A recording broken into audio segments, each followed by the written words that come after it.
Well, hey there, boys and girls, ladies and gents, theys and theirs.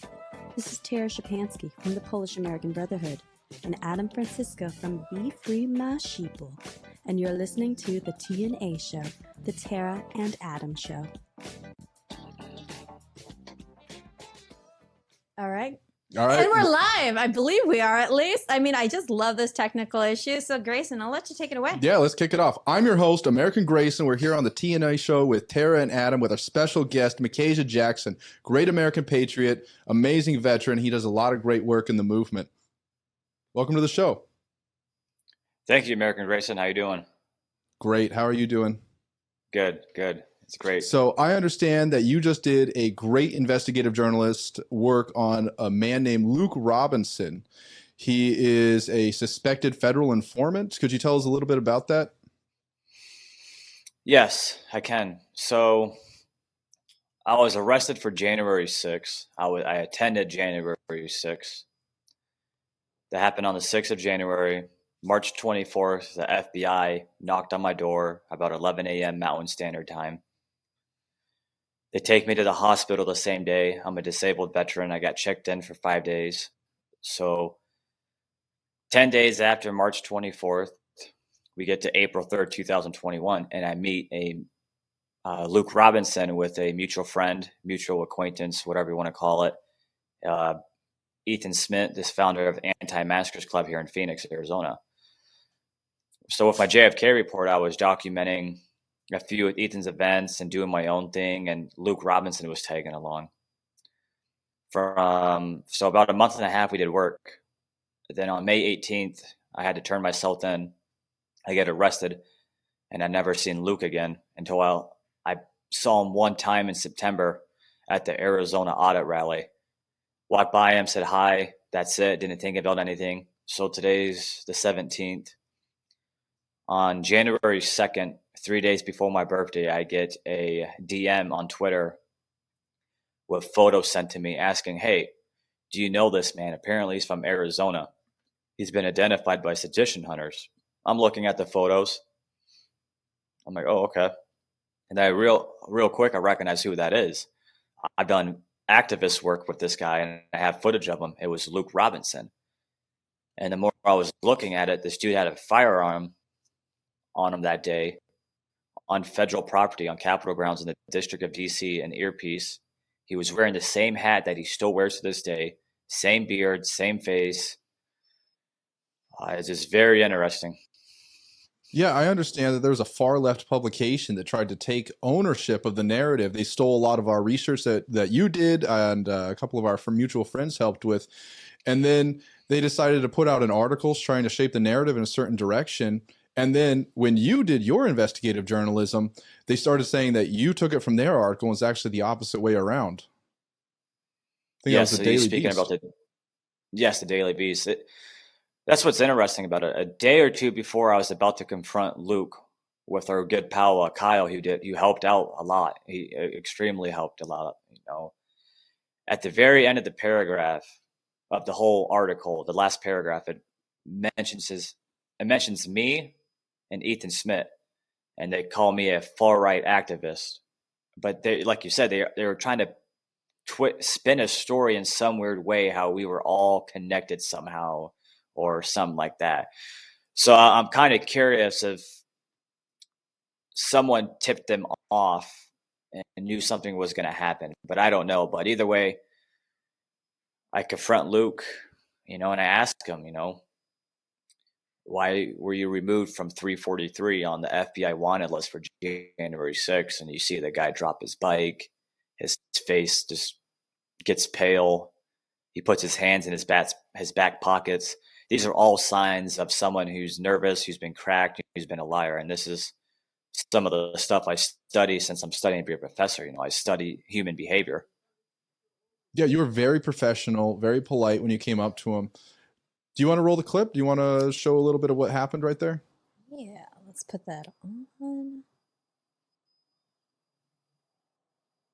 Hey, Luke. All right, it's not playing on the screen yet. Hey, man, why were we removed from 343 on the FBI wanted list.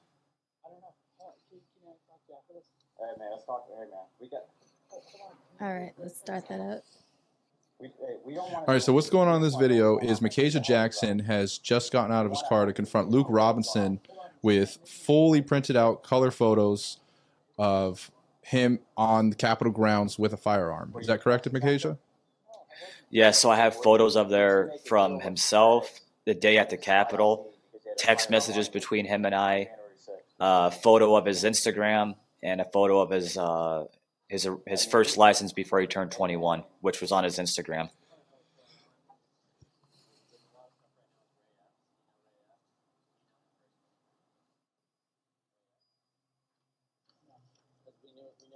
What did you learn on that day?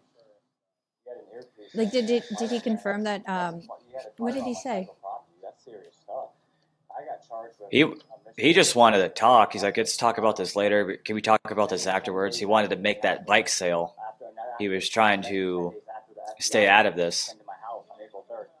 What I should have asked was he actually at January 6th? But those photos prove it, and those reactions prove it, and the FBI removing him proves it. A large part of what started off this investigation was he was removed off of the January 6th list.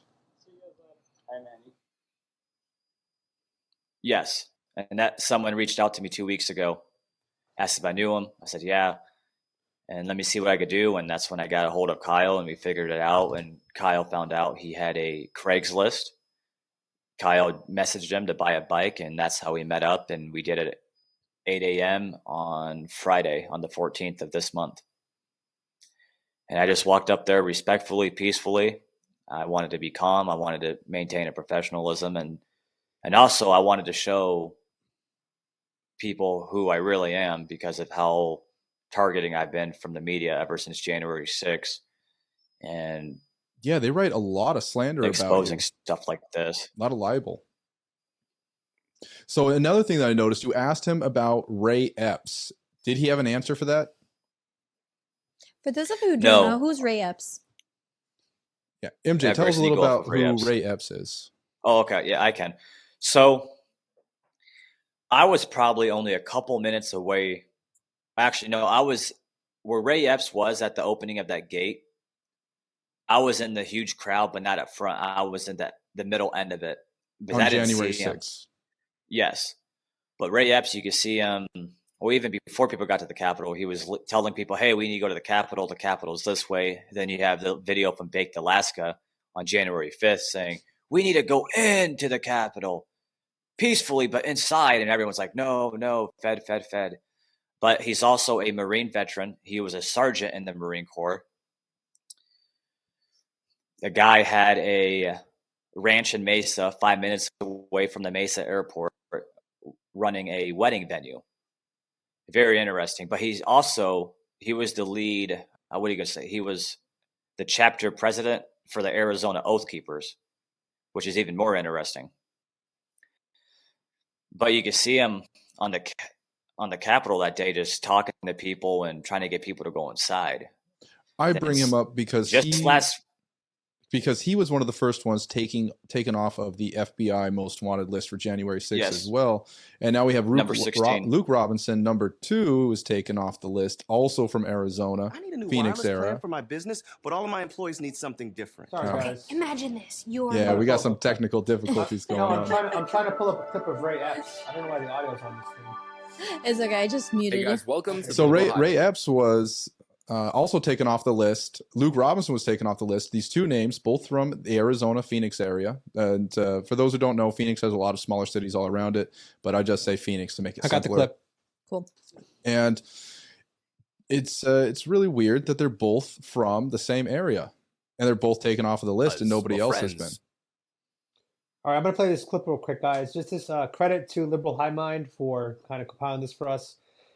But this is some footage about Ray Epps, so you guys can see what we're talking about. This is Ray Epps. I know. In fact, tomorrow, I don't even like to say it because I'll be arrested. Well, let's not say it. We need to go. I'll say it. All right. We need to go in to the Capitol. We need to go Let's go! So I'm going to put it out there. I'm probably going to go to jail for it. Tomorrow, we need to go into the Capitol. Into the Capitol.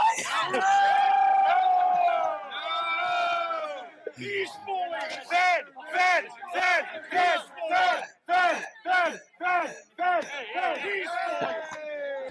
Okay, Bob, grab the word. As soon as the president's done speaking, we go to the Capitol. The Capitol's this direction. Start speaking. We are going to the Capitol, where our problems are. It's that direction. Please spread the word. Now watch this.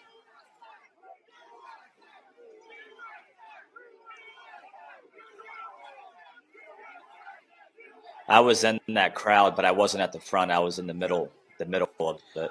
You know, what's interesting But I about didn't this clip is that he agitates the crowd the day before. The crowd reacts. You know, you could hear the crowd going, "No, Fed." Then the day of the riot or the protest, he whispers something in someone's ear, right, off camera, but then he himself never goes in. It was almost like Ray Epps was on a mission to agitate the crowd, provide direction of what to do, plant the idea to go into the Capitol and get people amped up for that. But then yet he never went inside. So me as an outsider, that just looks really suspicious. And you'd have to be really blind or just dumb to not look at this and say there's got to be something, you know, else here. Have there been other people that have been falling like off the list, like with their charges dropped that you guys know of? I don't know of anybody else other than Ray Epps and Luke Robinson. Greyson, when you confronted Ray Epps, what happened? It was a pretty polite exchange. We made sure that we stayed in the public area, public roadway. We didn't go up on his private property, and just saw him come up on his golf cart. I told him I saw him on January 5th because I was there. I was in the crowd next to Baked Alaska. I helped chant Fed. I thought it was really weird that he was there and telling people to go in. So I was like, hey, do you remember me from January 5th? And I think right then he's got uh-oh in his mind. And I started asking some questions. He said he can't talk about it, and then he drove into his compound. It was a really simple encounter. We're patriots. But we're going to play that clip. Let me see if I can pull it up. Are you still under investigation by the FBI? Are you a federal informant? And that's Kyle Clifton, also with us. He's done a lot of great investigative work. Are you a federal informant? And the video's not on the screen, by the way. Yeah, I'm pulling up. I'm pulling up. Give me a moment. You guys always rushing me. Oh, you're doing a great job, Tara. Here it is. So we're back on. I believe we're back on. At least we have BDE. And for those of you who don't know what BDE means, it's Grayson's favorite expression. We have that big dick energy. Yeah. So I'm going to take it and just put it over my shoulder for the rest of this live stream. All right. Before we were so like rudely cut off by my tech, where were we, gentlemen? Well, we were talking about January 6th, Ray Epps, but I think it's a good stopping point because Micajah Jackson wanted to, you wanted to read us something. Is that correct? Oh, yes. So we're in the book of Daniel, chapter 2, verse 20. Praise be the name of God forever and ever. Wisdom and power are his. He changes times and seasons. He deposes kings and raises up others. He gives wisdom to the wise and knowledge to the discerning. He reveals deep and hidden things. He knows what lies in darkness, and light indwells with him. I thank and I praise you, God of my ancestors. You have given me wisdom and power. You have made known to me what we've asked you. You have made known to us the dream of the king. The book of Daniel. And it's just when I read that, it's very humbling. Just with everything going on in our society and personally what's going on with me. You know, yeah, do you want to talk about that a little bit? Yeah, just with January 6th, the media just goes after me, and I know the feds are watching me. Then after exposing Luke Robinson, who knows what's going on? I mean, they're writing nasty pieces about me that are not even true and ridiculous. That's why the way I approached Luke, you know, I was reading comments on my Twitter and other stuff like, "Oh, you were too nice to that guy." I'm like, "Well, I have no reason to be mean." When I follow Jesus Christ tells you how to act, and Jesus Christ was never mean. Now he'll confront you, but we got to be.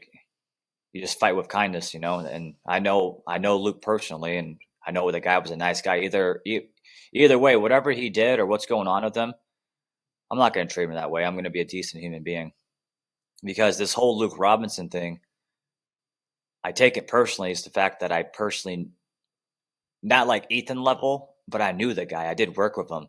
Then you disappear on me when I get arrested.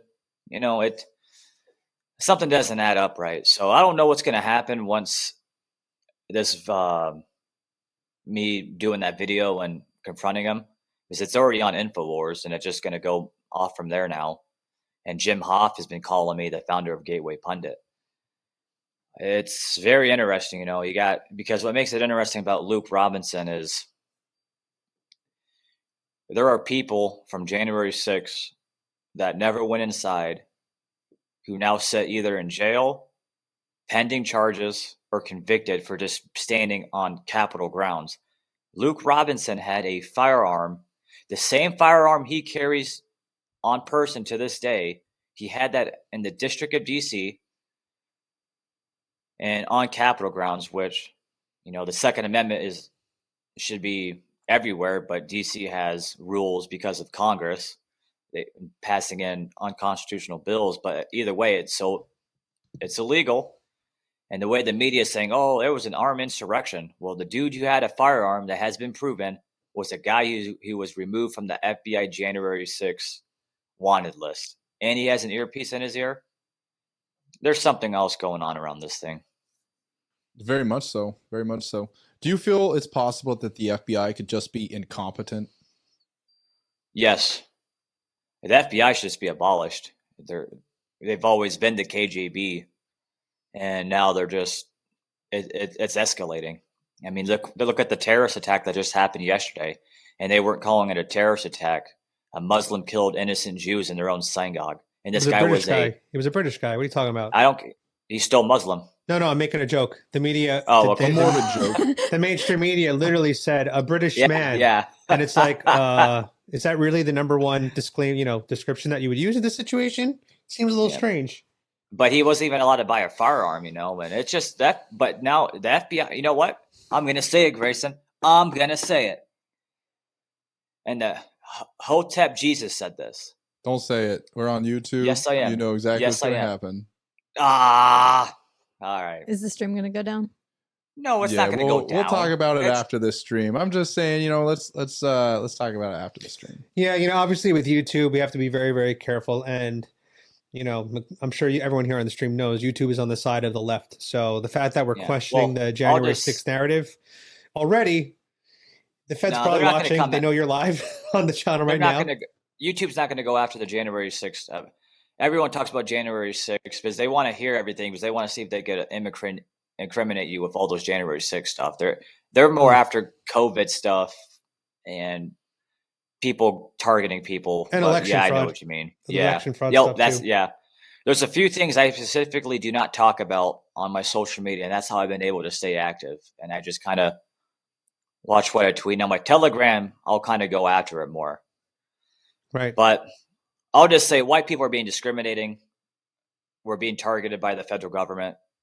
I compare what the Nazis were doing with the Jews. The white liberals in America are doing the same thing with labeling everyone a white supremacist. I mean, the LA Times labeled Larry King the black face of white supremacy. You know, those are very dangerous words. That's a very dangerous game. That is genocidal talking.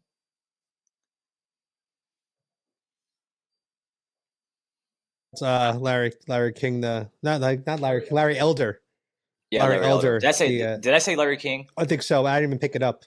Okay. Yeah, when they refer to Larry Elder as the white face of black supremacy, the black face of white supremacy, that really goes to show you how unhinged, I love that word, but how unhinged the liberal media is, that they're calling men like Larry Elder, who literally stands up and defends the black community and fights for them to have, success in this country. Yep.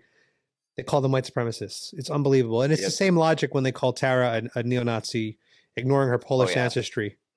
you know, or they call me I actually have not been called a neo-Nazi, not since 2020, but I'm Jewish. So it's like, it falls short there too. You know, it just doesn't make any sense. I want to point out Yeah. that one of my Am I going? There you All right, go. Sorry. I want to point out that one of the very first media attacks on me came from the Anti-Defamation League, which is anti-Christian, and they were angry that I was chanting Christ is King. So they use white supremacy as a synonymous word with Christians.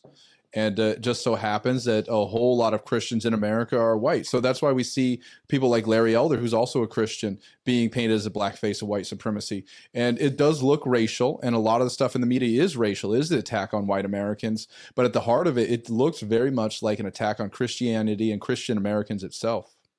Mm-hmm. I agree with that. And it's, you said it yourself, Grayson, too. The media doesn't know what to think about me. Once they call me a white nationalist, then they call me a far right extremist.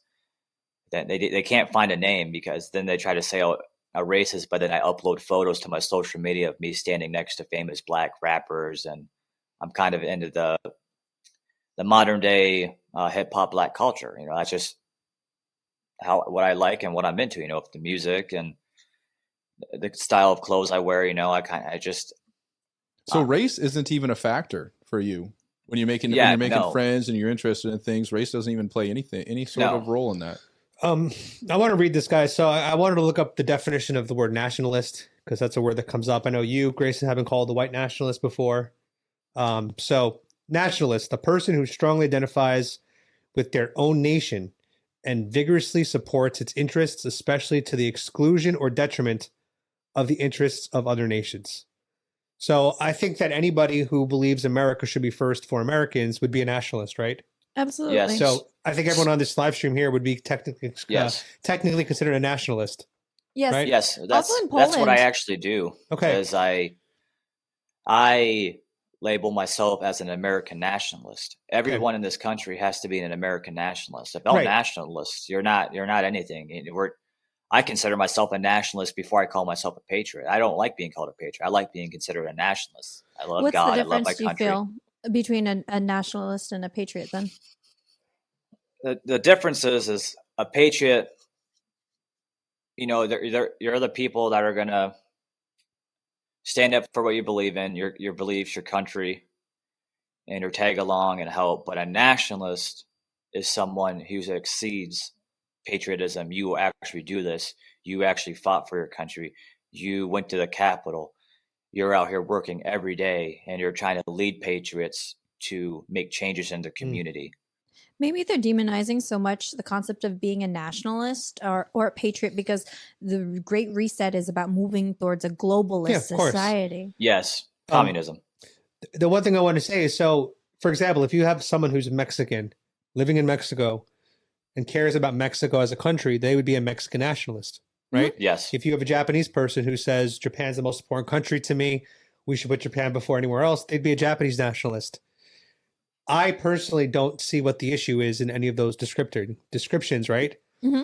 But as we've discussed on many live streams, Tara, the left establishment is very good at linguistics. So what they've done is nationalism, which is not a bad thing, right? From my understanding, based on the definition, Mm-hmm. they've been able to take a specific ethnicity, white, pair it with nationalist, and now they've made it an evil thing. If you're a white man who supports America first, you're a white nationalist that has a bad taste in people's mouths. And to me, that's crazy.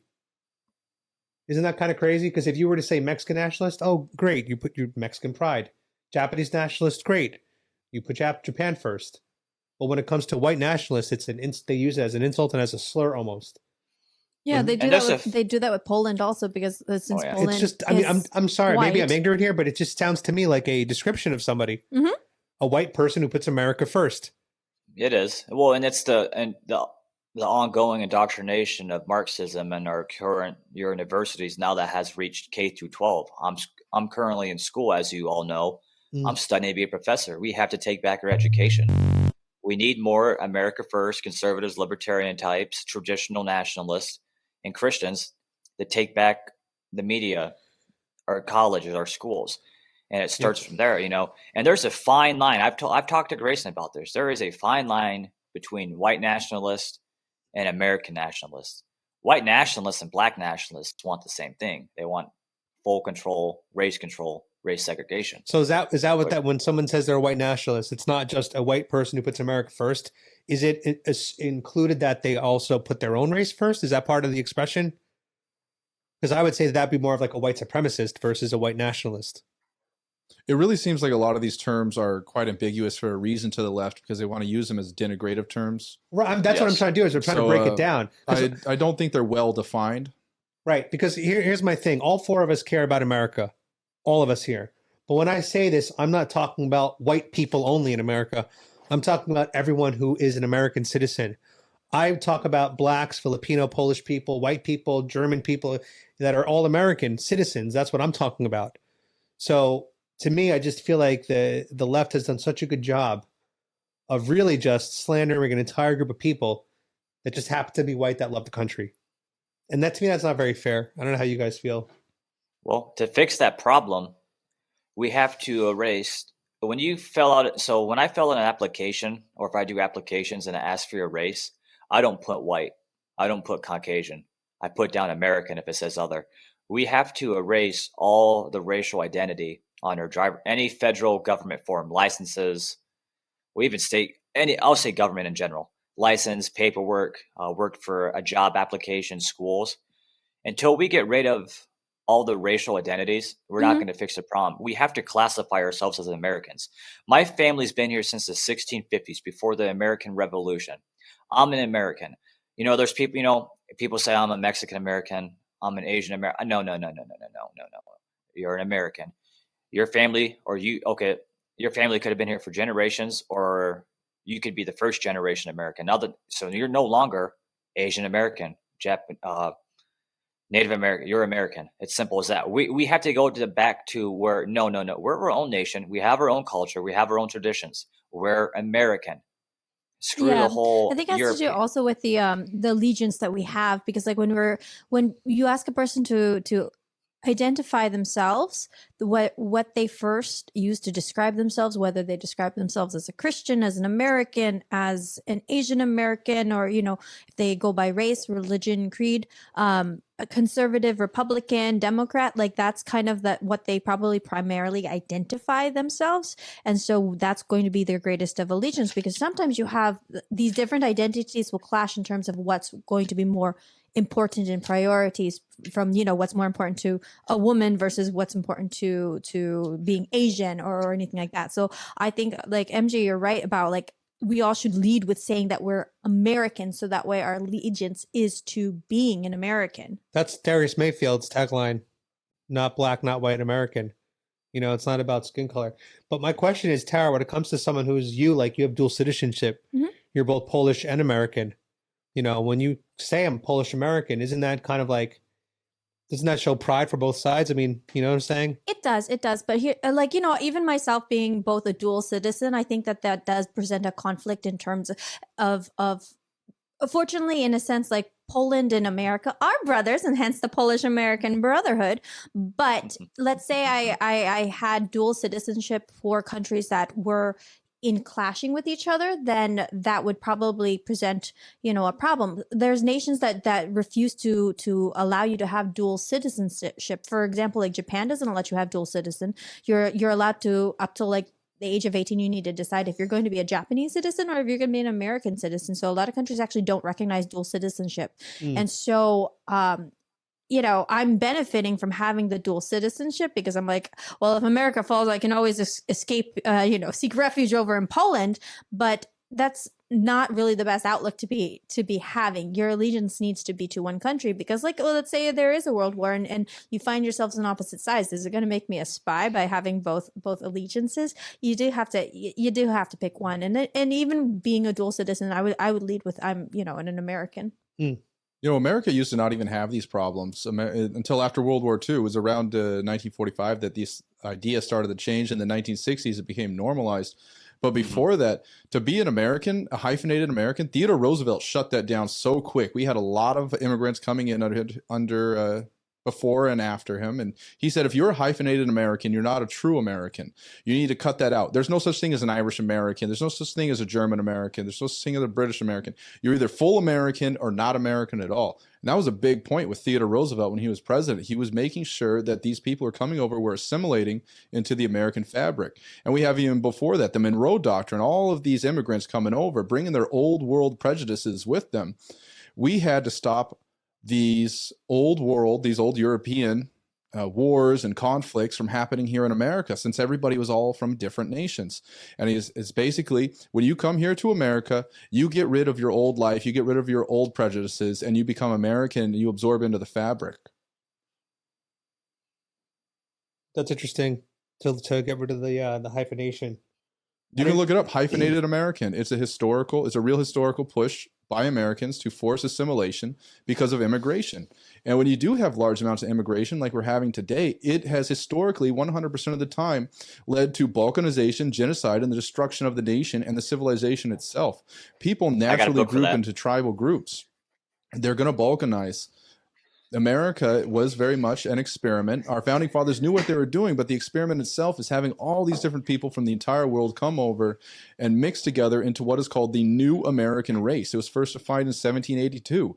It's a very real concept that lasted again up until the conclusion of World War II. So something happened around that time, around the post-liberal order. And I see you're holding up a book, MJ. Can you tell us about that? Yes. So Douglas Murray is a British conservative author. And he warned America. This was written in, I think, 2015, 2016. He's a great author. And what happened, pretty much what we're seeing in America now is what happened in Europe in the early 2010 era and 2015, 16, when they wanted immigration and all their borders were being invaded and their cultures were clashing and women were getting raped, people were getting murdered, the riots. And now what we're seeing in America is the same thing that happened in Europe. And Douglas Murray tried warning us this is what's going to happen, because if you're not going to change from your culture and your traditions, you're not going to be able to thrive or live in peace in another country. When you decide to move to another country, you have to change your lifestyle, your cultures and your traditions. And what we're seeing is pretty much in this book, The Strange Death of Europe. Now it's The Strange Death of America with this invasion, because these people come here from all over the world, different customs, cultures, courtesies, and they think they're going to, since America is this free area that they could practice it here, which it can't work that way, because then you're just dividing the whole country. It just doesn't work that way. That's a destruction of a nation. Yeah, you're right. I lived in Thailand for a little bit. I know Greyson lived in China too. And you were there for 5 years, right? Yeah. Yeah, I remember when I'd go to Thailand to see movies in the theaters, they would always play like the Thai national anthem right before the movies. Philippines too. They played the national anthem in the Philippines. Yeah, so you'd have to like stand up when the movie would start, and that's a custom in the US we don't really do. So it's a small custom. It's really not much of an inconvenience. So every time the movie would come on, I would stand up. And then same thing all throughout the city at 6 p.m. every day, they would play the Thai national anthem at 6 p.m. And no matter what you were doing, you would stop, face the speaker, and honor the king. And it was interesting because I'd be playing basketball games, full court basketball games, and there'd be a racetrack around the court too. And at 6 p.m., as soon as that sound came on, everybody would stop in the exact position they were standing in. It was so eerie the first time I saw it, because I was there alone and I had no idea what was about to happen. And I'm dribbling the basketball and everyone around me just stand still like a statue. And I'm like, what the hell is this? And I'm still dribbling the ball. And then, of course, I try to mimic everyone else. I'm like, I'm supposed to stand still right now. But I quickly learned that like that's the respect and courtesy. And if I did not do that, I'd be looked at as an asshole, and I'd be looked at as insulting the king. So it's like that's a small example of it applies here as well. If you come to America, you have to honor our customs, like honor our laws, honor our rules, and put an effort into assimilate. Well, that's also the importance of going through the legal process for immigration, because you're adapting the culture and the things that have made America exceptional, the values that we have here that aren't found in the rest of the world. Like there's such, as we've been interviewing, people from Australia or or the UK, they believe that their rights are coming from the government, versus here in America, our rights are God given, therefore they cannot be taken away. And then so Yep. those are the cultural differences that we see when we talk to people, to foreigners. And so if people come through not that there's a legal process, but when people enter the country illegally and then therefore get the right to be voting, such in New York, they're going to be influencing and changing our policies and stripping away what makes America great. I'm sorry, I'm going to curse here because this is just, I got to put some emphasis on this. That's fucking nuts that New York is allowing non-citizens to vote. Like, I understand their argument, oh, it helps immigrants feel like they're part of the community and assimilate. That's fine if they're a legal citizen. If you're an immigrant and you become a citizen, sure, you could have all the voting rights in the world. You're a citizen. You pledge allegiance. Especially when you're it's only 30 days. 30 days. 30 days. You don't have American culture. You don't have American values at that point. And that's why it takes a long time for, like, my sister-in-law got her citizenship last year, just before the election, but it was several years. And even though she was married to my brother, which expedited the process, because if you have a significant other that helps you adapt into the culture, that does Correct. speed the process up in a sense for your own assimilation to the culture. But that's an important personal experience to be having, Right. that is then going to be impacting really the fabric of America. And Tara, we've had layovers longer than 30 days. Yeah. When we go to countries, so to me, 30 days in New York and all of a sudden you can vote. That's such freaking BS. Yeah, I mean, you were spending time in Thailand for a couple of years too, and would that make you Thai? I mean, like I I had spent no a right couple to months. vote. No, I had no right to vote there. I was not a citizen. I was not married to a Thai woman. So no, I don't have the right to vote there. Grayson, what are your thoughts? There has never been a democracy in the history of humanity which has not murdered itself. That was really morbid. We can always count on Grayson for that. Well, So do you? That's the historical reality. I went to university. I studied history. I've been all around the world. I like to read about history, obviously. And Arnold Toynbee, he talked about it back in the 1970s. The majority of civilizations that he studied that have reached the decadence and decay that America had in the 1970s had collapsed. We're in 2020, so 50 years later, we're watching the slow roll collapse. I've never seen in history a nation come out of it. What we're looking at basically is building the foundations of what's to come next. Is this social experiment failing?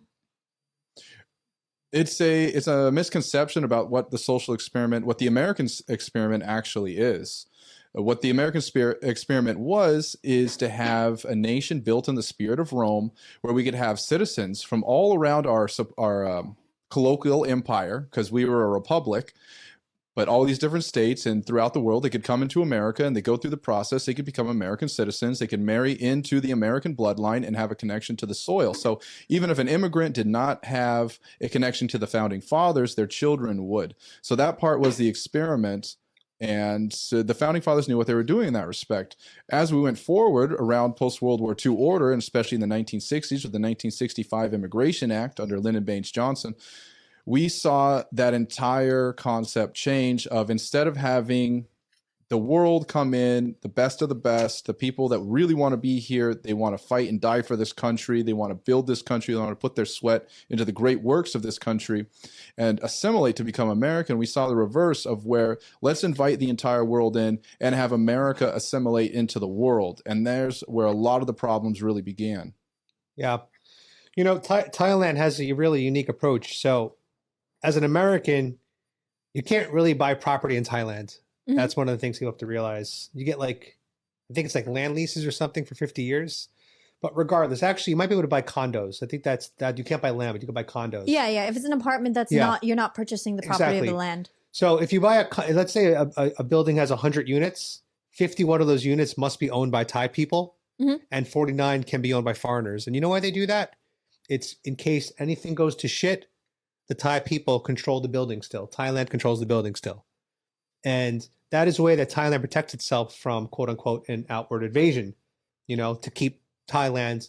It's the only Asian country in that part of the world, Southeast Asia, that was never colonized. Mm-hmm. And they're very proud of that. So a lot of their laws and their customs and their traditions are based on that fact. And it seems that in the U.S., we're going in the exact opposite direction, where come on in. Yeah, because thinking about it, I don't know what the percentages of foreign investors buying U.S. territory and U.S. land, but something I witnessed when I was in Cambodia. I spent a couple months there off and on for the last several years, but when I was in Sihanoukville in the south, it had changed so much from when I first went there in 2015 to when I was there again in 2018. But I saw how Chinese were buying up the land, and they can't, like the local Cambodians cannot compete with the foreign investment, and so Cambodia was basically selling out. It's selling out its land. So even I was there at a fitness camp. They owned like the buildings and the structures, and they had been operating their business there for the greater part of 10 years. But then they didn't own the land that they built their property on, and so their landlord had sold the land underneath, and they had to then vacate and just lose basically the buildings that they had built on top of this land. But that is something that was happening across all of Sihanoukville, and they're raising casinos. So there's a lot of casinos now in Sihanoukville, and the thing is, it's still dislocating the local populations, because these casinos, they're not employing local Cambodians. Instead, China is bringing in their people to be working at the casino. So you're increasing the unemployment rate of the people around there. You're dislocating them, and now Cambodia is becoming Chinese, and that's something I'm not too knowledgeable about it, but there's a lot of foreign investment of China also into Africa. For maybe Grayson's more knowledgeable about it because he was the Belt and Road Initiative, because he was living there for a while. But if you want to comment, well, an interesting thing about the casinos that I'm going to comment on first: a lot of gambling and a lot of casinos are illegal throughout China. They need to be in special designated zones. So the fact they're building casinos there means that they're trying to make it into a tourist place for the Chinese to go and avoid some of the laws back in the mainland of China, because they know that these sort of habits are destructive to their civilization, but it's completely fine if it's destructive to civilizations that are not their own. So it's part of their takeover.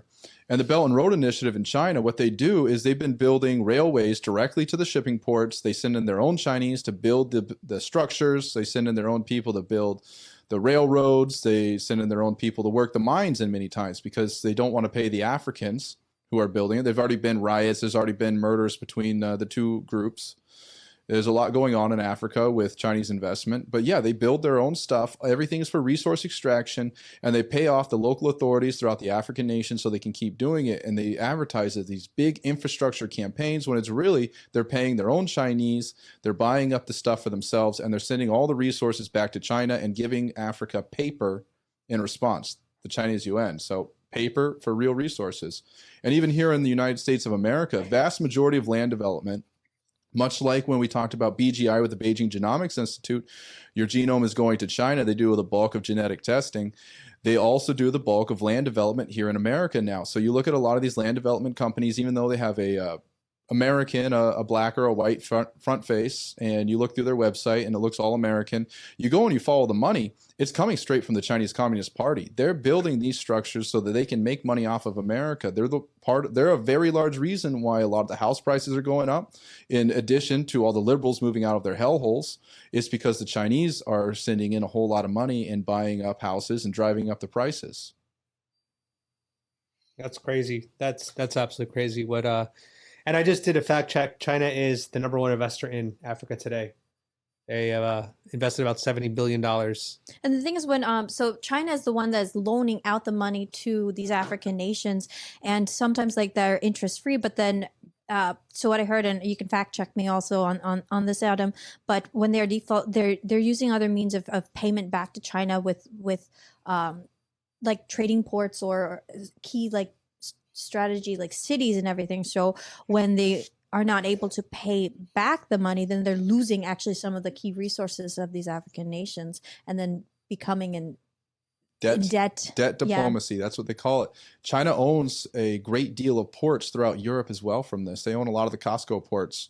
It's all part of their military strategy. It was outlined in one of their books, Unrestricted Warfare. And the Chinese, they tell you the truth in Chinese, their language, and they'll lie to you in English. But all of this is true. It's true. They talk about this. They have it in their official papers. They have it in their official discussions.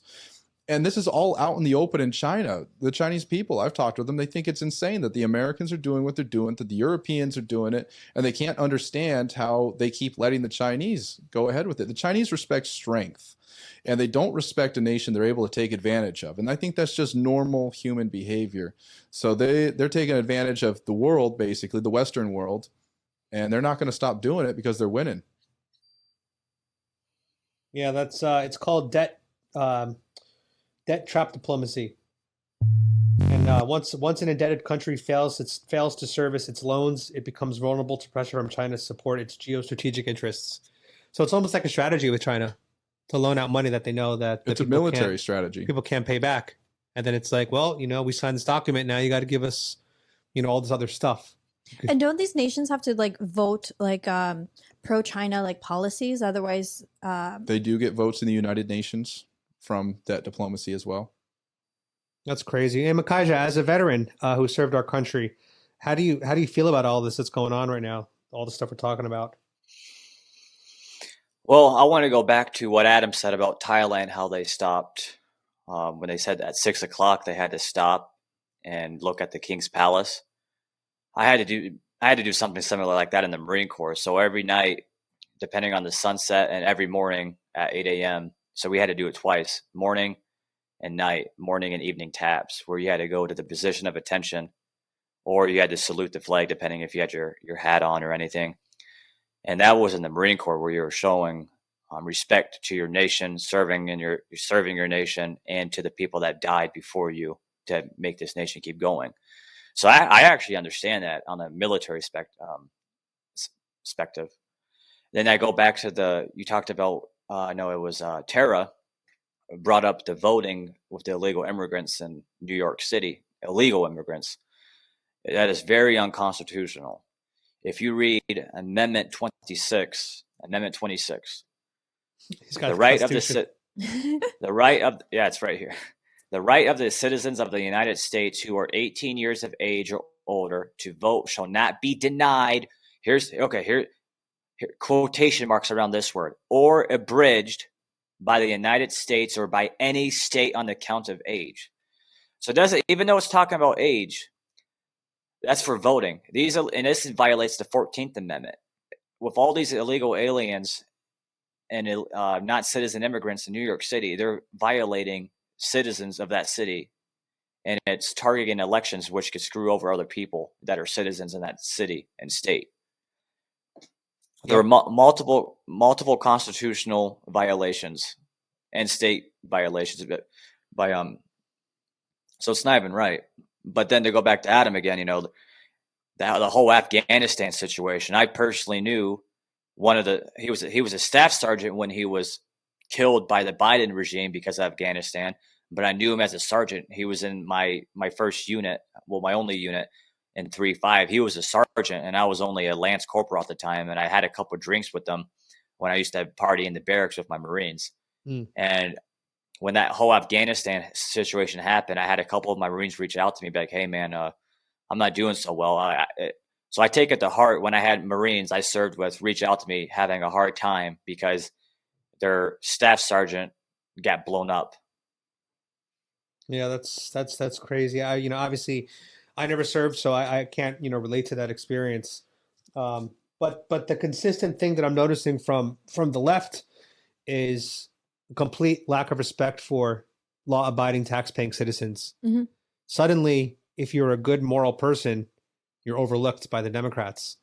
They give more rights and more focus to non-citizens or criminals, a lot of like their bail reform. And there was a girl in LA, as we all know that Los Angeles is a liberal cesspool.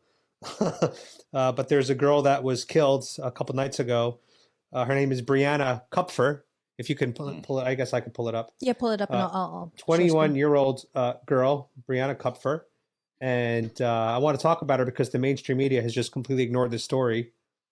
And she was actually, an honest person working at a furniture store, luxury furniture store, trying to make a living. UCLA student, had her whole life ahead of her. She was a beautiful woman. And a homeless person apparently allegedly walked in, stabbed her and just killed her without any motive or intent. I don't even know if he robbed her. just kind of walked in and killed her and then walked out. And the father actually had a really powerful quote, which I shared on my Facebook. And he said, "We have a lot of politicians that somehow forgot about people and think the key to getting elected is to support the lowest rung of our society and to give them rights. And somehow that's the answer to getting votes." So that's essentially, it's funny that the Democrats keep saying that the Republicans are suppressing votes and that the Republicans are being racist by requiring voter ID. But meanwhile, they're doing shit like this. They're giving people, non-citizens, and they're just not taking care of law-abiding citizens in this country. And we have victims like Brianna Kupfer that are dying. So rest in peace to her. And I'm just sick and tired of seeing this. And I don't understand how you could live in LA or New York and continue to vote for these policies. It just enhances crime,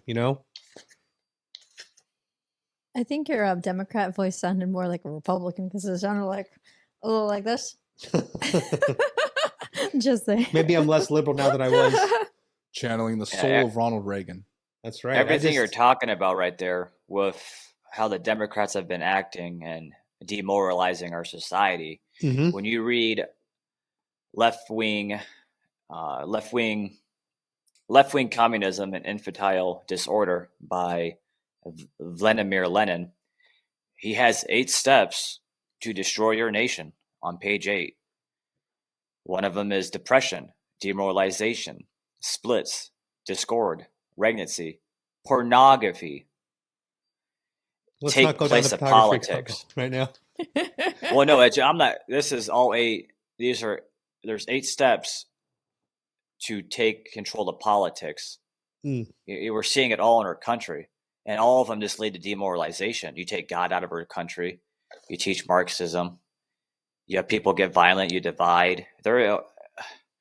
People just need to read more. I mean, I know a lot of people don't like to read everything, but this is what I have to do being a professor. But this is true knowledge, how to prevent stuff from happening in your country with all the history. Greyson's a history guy. You teach and you provide history, then you get guys like me who understands political philosophy and can relate things with political and history, because it's all right here in a book, and it's all been done. It's all been documented. It's all been proven to happen.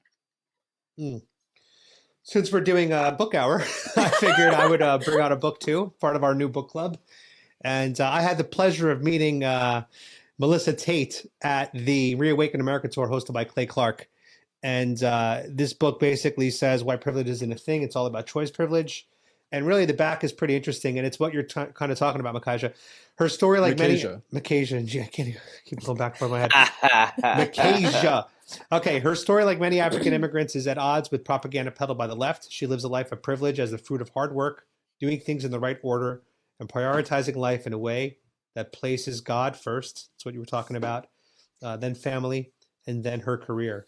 The larger neo-Marxist agenda behind critical race theory ideology as a plot to racially divide and conquer the America from within is discussed extensively in this book. So I haven't read this book yet, but I got it, and she signed it for me at the event. So Melissa Tate, if you see this, thank you so much. And this looks like it's going to be a good read. Come on the show. We should have her on the show. Yeah, Melissa Tate, we'd love to have you on the show. You're great to talk to. I'm skimming through right now. It looks like you talk about BLM. It looks like you talk about KKK, which the Democratic Party founded. Just FYI, spoiler alert. There's a story about that too, because UCL's Grant, when he was president, because the KKK started up in the 70s, and he shut it down. He declared it a terrorist organization. It wasn't until Woodrow Wilson, who was a fascist, who opened. The reason why we're seeing everything to this day is because of Woodrow Wilson. I already have a couple of his books on order because I'm going to read them. The guy was, that's a different subject, but the guy held KKK rallies, and when there was presidential campaigns for people that supported him, the KKK showed up, and it's. Well, he was the first president to show a movie in the White House, and it was called Birth of a Nation, which revitalized the KKK. So Woodrow Wilson, a Democrat, was actually the person who gave life back into this terrorist organization that had essentially been crushed. Oh, yeah. And, it's interesting. Biden, he did a speech recently about voting rights. We saw the news clip earlier today, Tara. Mm-hmm. And he was basically saying, which side of history do you want to be on? Do you want to be on the side of this side, or do you want to be on this side? And the ironic thing that Joe Biden was doing was every single person he mentioned that was against voting rights was a Democrat. Yeah. And every single person he mentioned that was like pro voting rights and pro legal votes only was Republican. And so that just, I mean, Joe Biden inadvertently exposed the truth of the party that stands up for civil rights, it stands up for voting rights, and stands up for Americans, it puts Americans first. And I think we have to get away from that party affiliation stuff. I mean, George Washington warned us. Yeah, I understand that the Republican Party has done some great things through history. You know, you go back to the slavery, Christian values, women's suffrage, okay, whatever we want to go to. But we can't, the way our founding fathers created our system, we're not supposed to worship the government and parties that way. We have to worship, because the American people are the government. It's what we want done.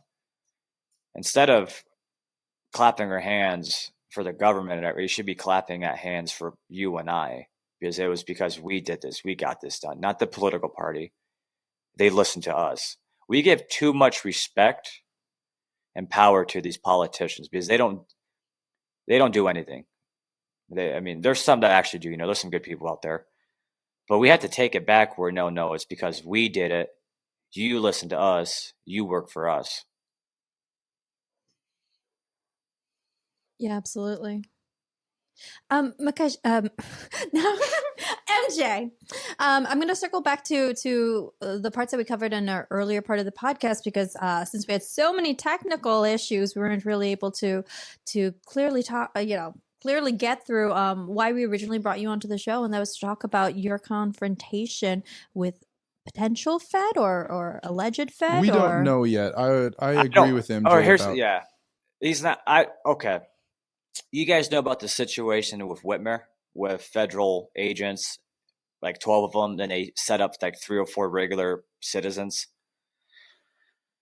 and they made it look like some side of, they were going to take over Whitmer and put her in a van and arrest her. So,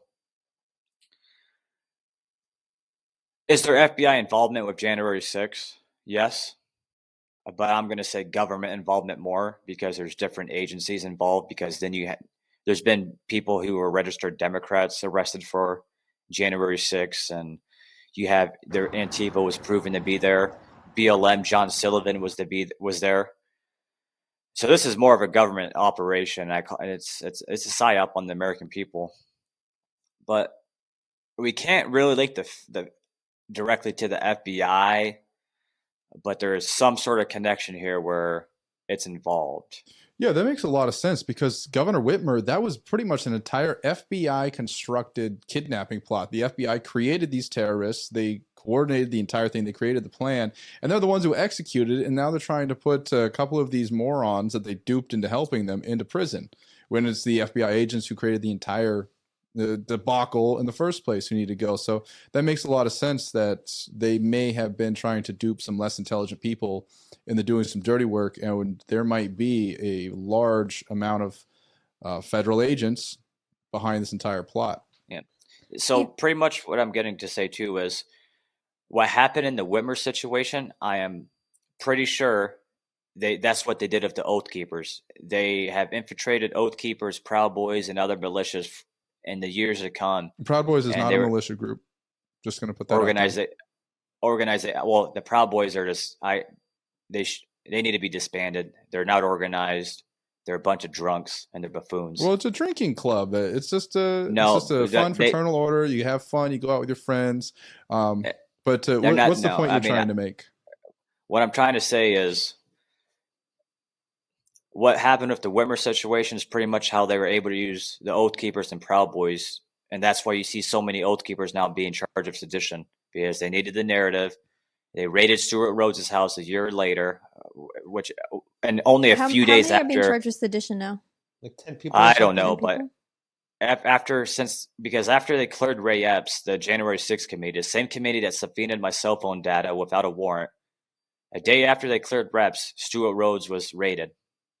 And they gave him seditious charges. So it's the same sort of setup that we saw with the Whitmer situation. 11 Oath Keepers. Yep. This is a very government control operation. It's a psyop, and it's ongoing, and they're going to keep going. But praying to God and being a Christian and everything, because this whole Luke thing didn't happen. I think a few days after they cleared Ray Epps. I don't know if it maybe a week at most. I don't know what all the days were, but this should have them spinning, and that's why people are starting to question it. Like, okay, and these two guys are both from Arizona. How many more people are from Arizona that were there, but that weren't on the wanted list, but just government operatives in general? You know, even one of my subs had sent me a message saying to look up another person. I'm not going to name who to look up, but another woman that was dropped off the FBI wanted list after some of the footage that shows like her really being all in there. So it doesn't make sense when certain people are being left out while others are being really pursued. I won't name that person yet because I don't know much about it, but it, it's a tip of another person to be looking at. It's also interesting that one of our friends, Enrique, that we know, that he is almost, to me, my perspective is like he was taken off the board with those charges day before January 6th. Mm-hmm. It's like he's part of the setup. It's like they got him January 5th, arrested him, and took him off the board, off the map. And ultimately he did serve time. I think he served 5 months. Mm-hmm. But he was released like 2 days ago. Right. But had he and Enrique, we're happy to see you as a free man and that you served your time. So welcome back to society. We got to get Enrique in studio We'll get Enrique in studio. But the thing is, had he gone inside or been active that day, let's just pretend in a hypothetical world, the ultimate whataboutism, right? He probably would have been spending a lot more time in jail. So it's almost like there's just so many details here that if you only read CNN or MSNBC, you would just think that we sound crazy. But if you look, you do the research, or you were there, and you know people that were involved in this day, it's pretty obvious what it was. Right. I got to say this too, because I never met Enrique. I've seen him all over the news. The fact that you got removed the day before the 6th and you just served a couple months for burning a BLM flag, and you're an FBI informant back in the day, and you have a pretty big name, and you probably had hints that you knew you had FBI informants in your own organization. I don't buy it. I mean, it's the same with the Stewart Road stuff. These people, everyone protects himself. This is how it works when it comes to law stuff and the Constitution. You have to protect yourself first.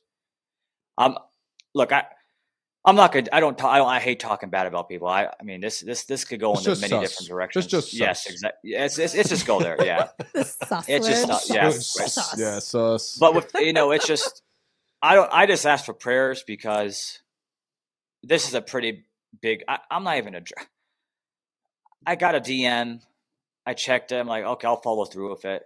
I had Kyle Clifton, our buddy, did some digging, and we found a perfect day, and we did it. And I just started questioning him, and we have the clip ready to watch right now. Yeah. But before we do, I just want to show the definition of the word sus. Let me switch over. Definition of the word sus. Can we see that? That's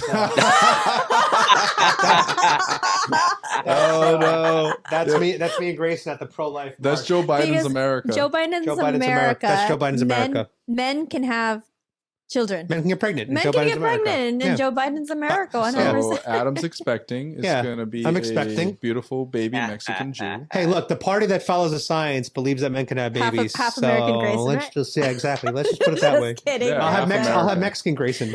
Mexican Greyson. And if it's a daughter, it'll be Mexican grade daughter. Okay, let's play the video. Yeah, play that clip. This is getting weird.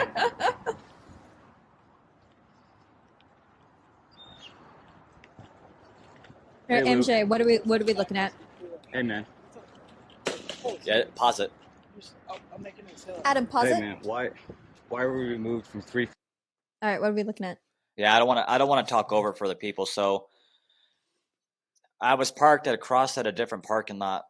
Kyle went up there to look at the bike, kind of get him distracted, and I come up behind him with that yellow folder with his FBI photo, number 3, with his name on there. And I'm like, hey, man, and you see him. As soon as he sees me, that bike drops, and he's just like, he comes straight up to me. He's like, oh, hey, what's up, man? I'm like, hey, man, why were you removed from 343 on the FBI wanted list? And he's like, hey, man, I'm trying to do a bike sale. Can we talk about this I'm like, no, we need to talk about it right now. What's going on here? Yeah, gotcha. All right, roll the clip. All right, one more. Adam disconnected it, so let me get you. 43 on the FBI wanted list. I don't know. Hold on. Can I talk to you after this? Hey man, let's talk. Hey man, we got. Hold on. Can you please wait a second? We don't want to do. We just want to know what's going on, man. We can help you out. We want to help you. We need to figure out what's going on. Hold on a second. I'm making a sale right now at the. Are you a federal informant? Were you a crisis actor? No, I wasn't. Did you make a deal with the feds to spy on me because they had a firearm on you I didn't. on January 6th? Can you please relax for a second? I mean, hey man, I mean, We just want to know what's going on. There's a lot of stuff right now with Ray Epps. You know Ray Epps? Do you know him personally? Ray Epps? Because we knew you were at the Capitol and we weren't sure if. you had an earpiece and a firearm, man. You had a firearm on federal property. That's serious stuff. I got charged with a misdemeanor for parading a picket, and that's a firearm, man. And you met me 10 days after the Capitol. I met you 10 days after the FBI came to my house on April 3rd. Okay. I mean, what's going on, man? All right, yeah. I'll see you guys later. Do you actually want to buy this bike or not? Do you actually want to buy this bike or not? Chad move. See you guys later. Hey, man, we're just trying to figure out what's going on. Luke Robinson, number 343, removed from the FBI wanted list. 10 days after the FBI came to my house, I met Luke on April 3rd, 2021.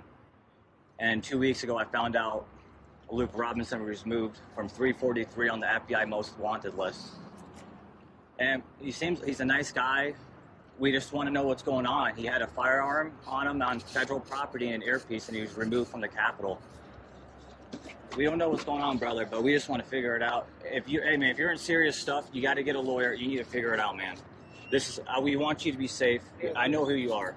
Are you cooperating with the FBI? I just don't really want to talk. Why'd they remove you from the list? But I'm good. They've only removed 3 names. Go on what?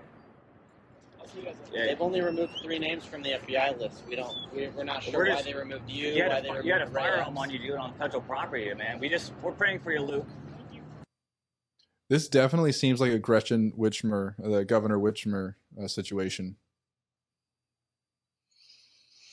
Yeah, I've been calling.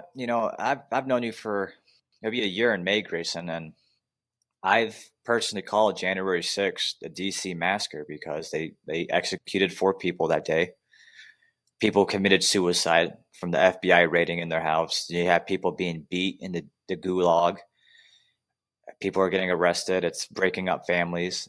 So I fully call it the DC massacre, American psyop. This wasn't a psyop on the American people to persecute and hunt down certain individuals and who have certain beliefs, who love their country, Christians, and it's a political witch hunt, and it's been a journey. I'll be honest with you. I mean, I was shocked when the FBI came to my house. Feds do not look.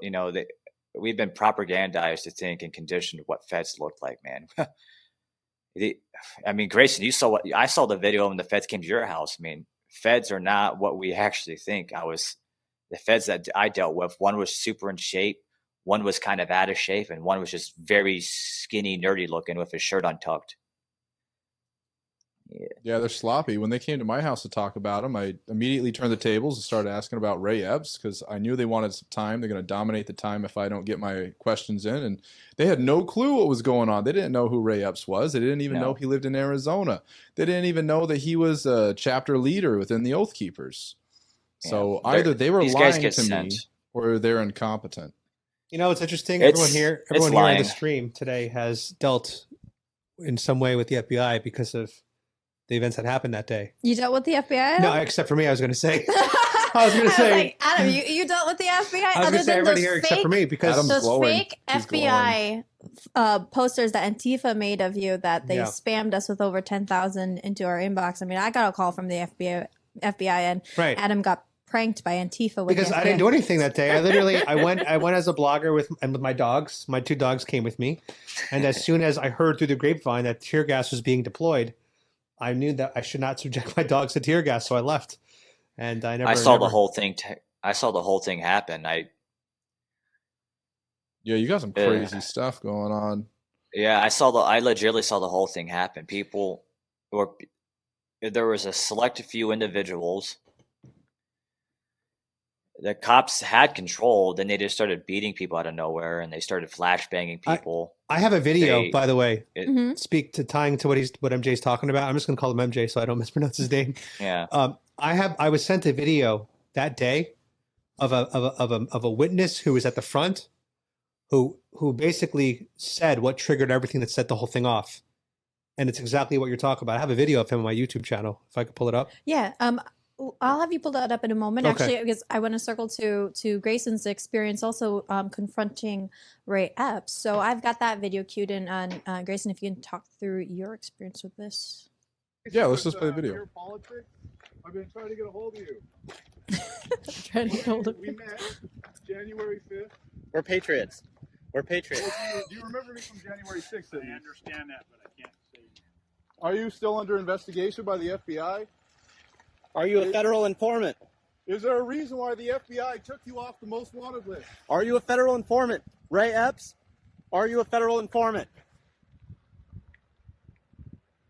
That's Ray Epps, alleged federal informant, driving into his property. Yeah, and once again, that other voice is Kyle. Big help to us, our little team that we're putting together. It's very suspicious what's going on, and a lot of what MJ's putting out there and a lot of what we're doing as a team is just we want to get to the bottom of this. We want to expose the truth. If Ray Epps is an American patriot and the feds are running him through the ringer, he needs to be able to talk about it and tell us there are American patriots. January 6th was a very great day. It was a lot of it was a big peaceful protest. You look around, the hundreds of thousands of people that showed up there that day. It was an amazing event, and we have these small amounts of agitators. So going up and talking with Ray Epps, and hopefully he'll be able to tell his side of the story eventually. If he is a federal informant or a federal agent of some kind, that would suck. But this is about finding out the truth, and we're getting to the bottom of it. Yeah. I need a minute to try to find the video. Mm-hmm. Yeah, it's all going to come out. It's slowly happening, and it's I like your analogy, MJ, of the Governor Witcham thing of her, because with Luke Robinson, he was not as well put together. He seemed very nervous. If this was a man who was trained with law enforcement, with the FBI, he has that in his background. I feel like he would have been a lot more well prepared and more put together. And the fact that he wasn't kind of leads me to believe he might have been duped. He might have been duped by somebody above him to take part in an action where he could possibly end up going to prison for a very long time. Oh yeah. Well, it's funny how, not funny how you said that, but the Daily Beast called him. It's in the article. He hangs up. He calls him back, like because he says it's the wrong number. Then he calls him back after he says that. And he's talking to him, but he won't answer questions like, dude, what are you doing? Is someone telling you what to say? I mean, so here's the thing. When I met him, he never once told me he was ever at the Capitol. He said he never talked about it. So that's what's weird. Especially when you meet me 10 days after that. Article, the timing of that article is also very suspicious as well, because we already had our own plans going forward. You made a post about it to some of these journalist hacks. And the fact that the Daily Beast article came out, it used a lot of the information that we had, and they wanted to control the narrative. It seems very suspicious about the timing of it, especially maybe right before you did your video. My phone could have been tapped. Who knows? I mean, I'm not doing anything wrong. I mean, here's the thing. I'm a disabled veteran. I have a clean record, and I get sentenced next month.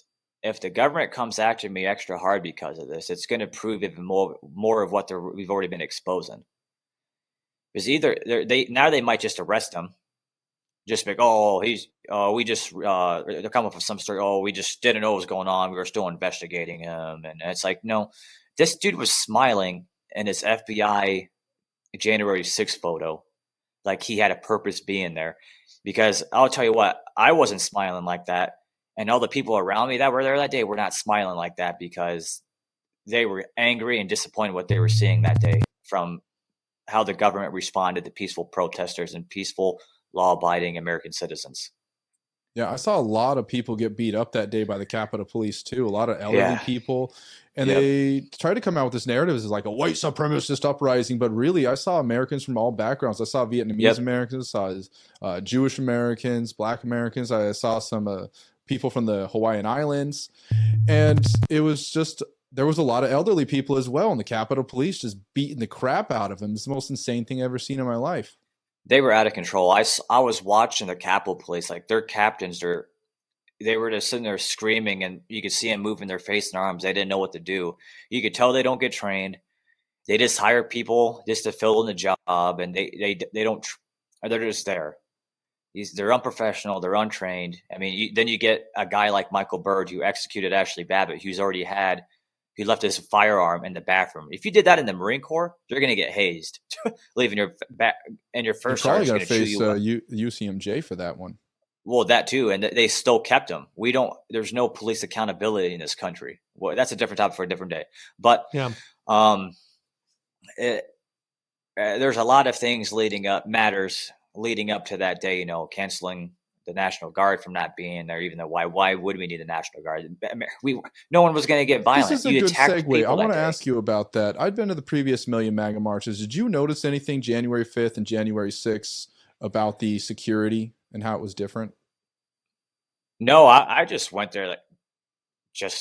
I stayed in Virginia because I didn't want to stay in DC. I stayed in Virginia because I just didn't want to be anything. I didn't notice. That was my second time only in DC. I get there. I was more afraid of being jumped by BLM or Antifa or having people like that going around, because there's going to be so many. Because I saw videos of kind of were people were being jumped and hit by Antifa and all that stuff. So I was kind of more paranoid about that.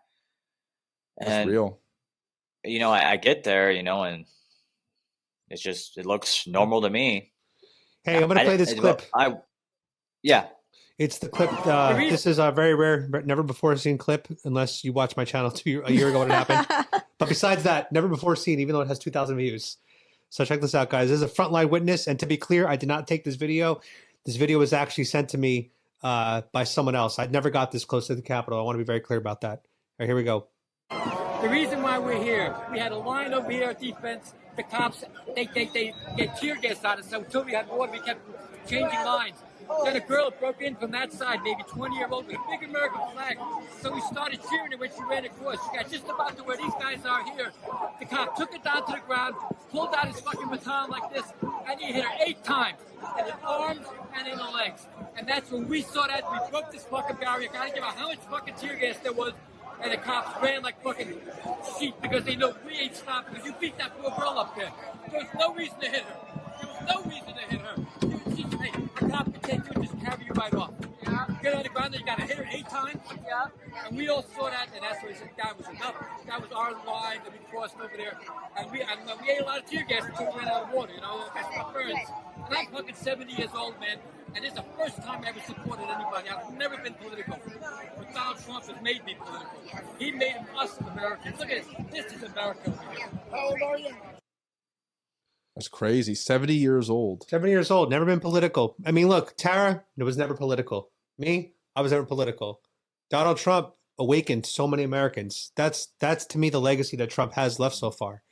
2020, you didn't have a choice but to become political. You didn't.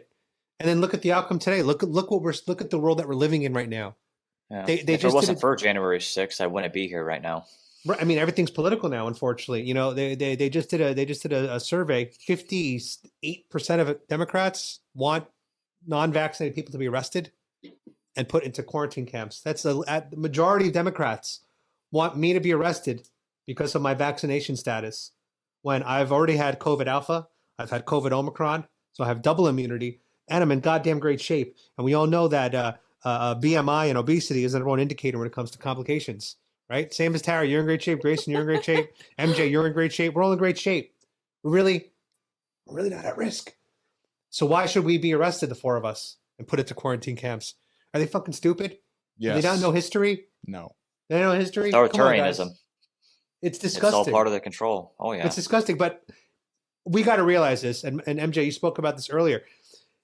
If there really is a globalist communist agenda, if there is a one world government agenda, then it makes sense why they're doing all of this. It makes sense why Christianity is being demonized, because remember, the government's your God, not religion.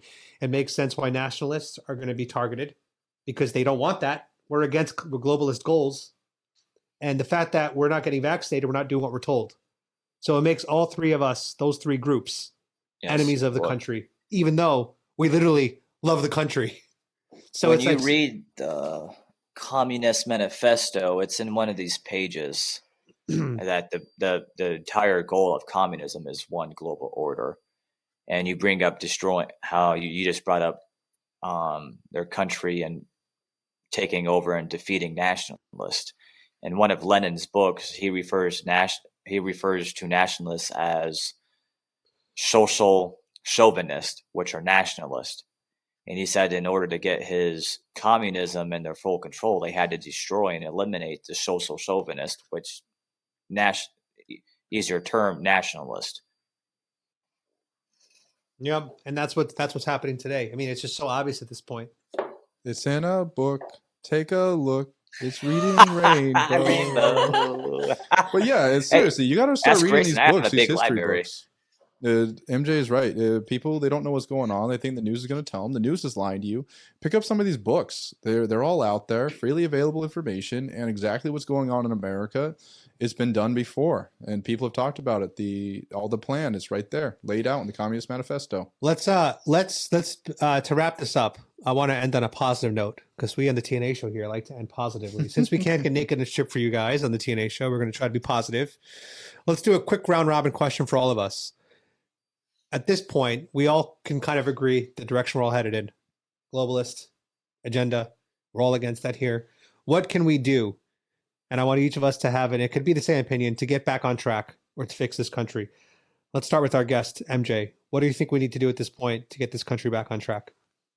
Conservatives have to stop being weak and stop going protesting. Oh, once a month is fine. No, it doesn't work that way. Stop worrying about your federal elections and your federal government stuff. Worry about your local community, your county boards, your school boards, your policing, your county sheriffs. You have been conditioned and been complacent. Only you can fix what's happening.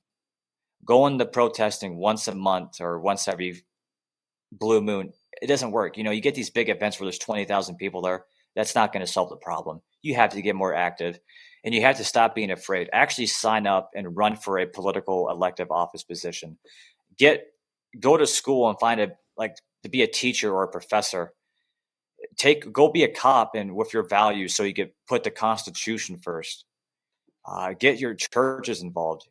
Conservatives are too complacent and they're too soft. If you're not going to fight, get out of here. Until that changes, we're going to put this country back on track, because you have to play by how the liberals are playing. It's only where we're going to win. Other than that, because we're winning, people are starting to wake up, which I'm glad. But I personally think, I've talked to Grayson about this many times, conservatives are too weak. 100%. That's very well said. Well said. Tara? Absolutely. To piggyback off of what you're saying in terms of protesting, I mean, we gotta I am not advocating violence. Let me start off with that, but civil disobedience. I mean, that's really what the liberals and the leftists have been doing. I'm not advocating burning down buildings. I'm not advocating anything that BLM did when it came to destruction, but civil disobedience, even when you're refusing to wear the mask when it comes to peaceful noncompliance. Peaceful noncompliance, exactly. So that's what we need to be doing with protesting at these freedom marches. Sure, it's getting it's getting some noise out there, but refusing to wear them at restaurants, refusing to take the vax, consult the CDC and the WHO for the official narrative of the world. But to be defiant against what the government is trying to make us submissive sheep. And that's how I think that we're going to be improving things. Because, if one of us says no, then that's not really going to have an impact. But collectively, we have to band together and stand up. Greyson? Yeah, I think those are both really strong points. Henry Thoreau on civil disobedience, he said, we don't seek abolition of the government, but a better government. From my perspective, I really think, piggybacking off of MJ, because that was excellently well said, that we need to have more people running for local office. We need to have people getting out there and making relationships with each other. A large part of what I see going on, especially against me, is the media and the apparatus that's in place in power right now. They want people to feel alone and disconnected. And you just need to get out there and make friends. You need to let people know that you have a voice, that your community has value to you, and get involved. And I'm going to say that we need to keep trying to change culture as much as we can and produce content, because the left wing, they're really good at that. Hollywood is dominated by left wing liberal institutions, and the right wing is not. And that's why I want to start doing things like more skits with you, Tara, and make some fun content. We're actually going to be doing a video tomorrow with Greyson. We're going to be doing another prank video on liberals. We're going to be bring back the Build Back Better hat tomorrow. So that's going to be a really exciting video. Hopefully it'll be live for you guys in a couple of days. But the last thing I'll say is kind of to piggyback off of Tara. I guess we're doing a lot of piggybacking here, right? This is just a lot of piggybacking. I was in the airport yesterday and I wasn't wearing a mask. I hope I can't go to jail for that, but I was not wearing a mask as I walked through the airport. I was the only person not wearing a mask in the whole entire airport. And I started thinking, if all of us just stop wearing a mask, they can't kick all of us out. So there's power in numbers, right? There's power in numbers. I did wear the mask on the train, to be honest, like the shuttle between the terminal and the airport. But I was the only one wearing a mask. And that's the kind of stuff we got to do to get this country back on track, because the mask is a symbol of tyranny. So let's wrap things up now. MJ, we want to thank you so much for being our guest today and sharing with us some of the exciting videos. How can we find you on the internet?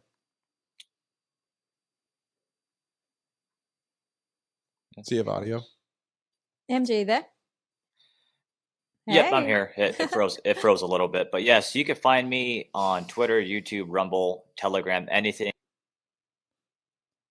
Oh, we just lost MJ at the end of it. But Do we subscribe? yeah, let's hit post the page up. subscribe button. Check out the JFK report on YouTube, just as it was shown. And he is also at the JFK report on Twitter. Yeah, he's big on Twitter, actually, guys. He's got 6,482 subs. He grew like 500 subs in the last couple days. So there he is. I don't know if you guys can see that. Yeah, you can see that JFK report.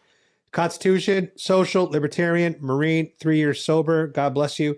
And he's also on Telegram too. So if you guys want Telegram for the real juicy information, because they don't censor you there, God bless Telegram.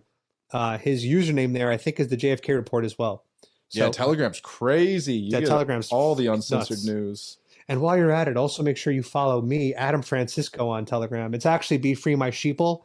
But if you guys want a page and go down the rabbit hole really far, COVID vaccine injuries. I didn't say that. Consult the Hoover CDC, but that's a great page.